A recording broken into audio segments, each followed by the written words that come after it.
were always one of my favorite groups. This was mid to late 60s. Yep. Anyway, Turn, Turn, Turn has been recorded by Vern Gosdin. It will be his new song, his new record, and on Complete Records. And tonight, Roger McGuinn of the Byrds is here, and he recorded the tune with Vern Gosdin. They're going to do the song, Turn, Turn, Turn. Here is Vern with Roger McGuinn.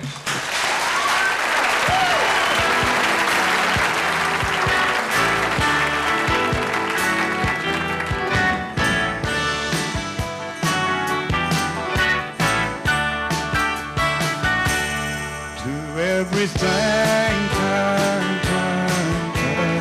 There is a season, turn, turn, turn.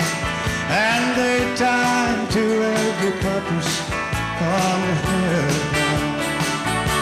A time to be born, a time to die, a time to plant, a time to reap, a time to kill, a time to heal, a time to lie, a time to read. To everything turn, turn, turn. There is a season, turn, turn, turn. And a time to every purpose under heaven. A time to build up, a time to break down, a time to dance, a time to mourn. A time to cast away stone, a time to gather stones together.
Hello, Roger. How are you? I've always shaken your hand. Gentlemen, what we need to do right here is take a very important break in the show, and after we do that, we'll come back and talk to Roger McGuinn, Vern Gosdin, and Brenda Lee. So stay with us for more of Nashville Now. Nashville Now has more live from America's country home coming up. You're watching the Nashville Network.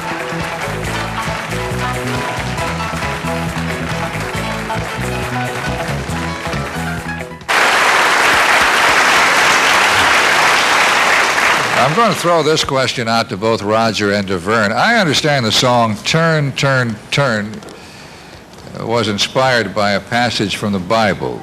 And I'll ask you if you would please explain that.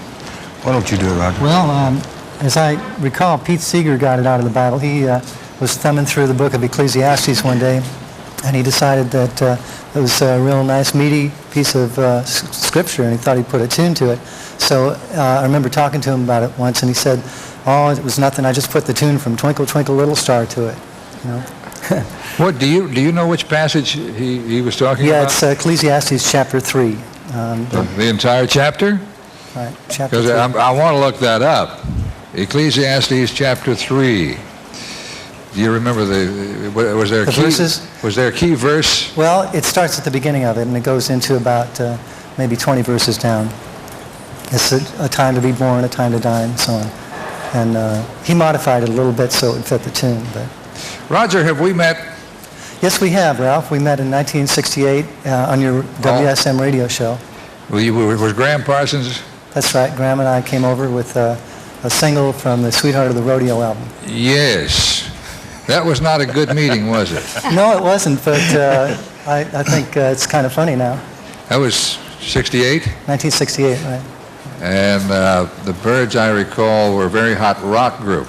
Right. We had just come from #1 success with like Turn Turn and Mr. But I didn't Tambourine. play any rock music. No, and we were like invading enemy aliens No, or something. it wasn't enemy territory. I just didn't play any rock music. Oh. See, we thought what we'd done was country in art. But I didn't have any Byrd records. Another embarrassing thing happened to me on that all-night show. The Jordanaires brought Buddy Holly by one night. I didn't have any Buddy Holly records. I mean, I had Ray Price, George Jones, Carl Smith, Webb Pierce, Kitty Wells. Those were the records I had. And I always got the impression, well, I had a reason to get the impression Graham was not happy with me, because later he dedicated a song to me, didn't he? Or somebody did in the Byrds organization. That's right. As a matter of fact, Graham and I wrote the song together. What was it, a truck driving song? Yeah, it's a drugstore truck driving man. And who on the record, you can hear it, "This is for you, Ralph." That's right. And what was the point of all that? Oh, we just sent in a little letter to you. Were you mad at me? It wasn't anything real serious. I think you were disappointed with me because I didn't play the Byrds records. Well, we were a little hurt by that. Huh? Yeah, we were hurt. Well, I was afraid that all the people like George Jones wouldn't like the Byrds. No. See, the times were quite different then. They certainly were, and I'm glad to see things going the way they are. You didn't cross over very much. No. And nobody crossed over very much. Marty Robbins was another biggie that I played a lot of. Did the Byrds appear on the Grand Ole Opry during that era? Yes, we did. How did that, in 1968, how did that work? Well, I don't remember exactly how we got on the show. I think some of the people at CBS Records managed to get us on. Yeah, but what was the reaction? The audience reaction? Yes. It was a little cool. Was it? Yeah. How were you? Did you have long hair? No, I had my hair about like it is now. Were you dressed in the rock costumes of that day? No, as a matter of fact, we had cowboy boots and jeans, and we were trying to see. You didn't understand where we were coming from. We had fallen in love with country music in 1968, and Graham Parsons he was from the South, and he'd always grown up on it. And his ambition in life was to play the Grand Ole Opry. And so we went ahead with Sweetheart of the Rodeo.